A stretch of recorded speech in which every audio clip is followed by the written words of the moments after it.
2014 para cá, o PIB brasileiro per capita, já descontando a população, já caiu quase 10%. Não é pouca coisa.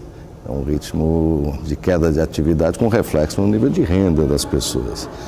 Então, é um olhar apenas para os números, e mais do que os números, é olhar para a realidade das pessoas para ver que a crise está. E ela chegou forte, né? Foram 2 anos de PIB negativo, e se tivermos o risco deste ano de ter um PIB negativo esse ano, não vai ocorrer, mas no primeiro semestre havia expectativa disso. E isso seria recorde no histórico brasileiro, que num momento da história brasileira, o Brasil teve 3 PIBs negativos seguidos, né? É uma crise forte que só comparável àquela dos anos 30, pós-depressão, né? Então, é uma crise séria.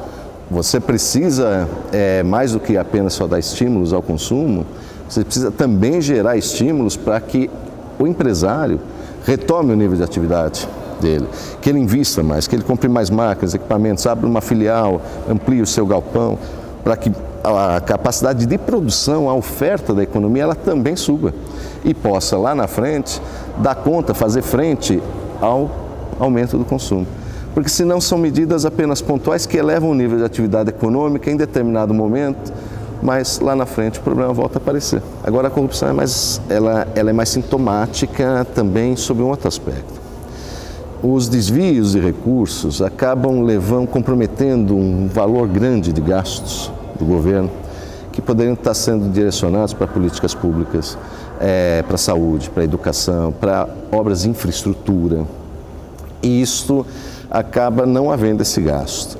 Quando esse gasto ele ocorre, então você tem que caminhar, por exemplo, para o aumento de carga tributária, o que diminui a renda das pessoas e também freia a atividade econômica. Se você não faz uma coisa nem outra, acaba aparecendo o resultado nas contas públicas do Estado.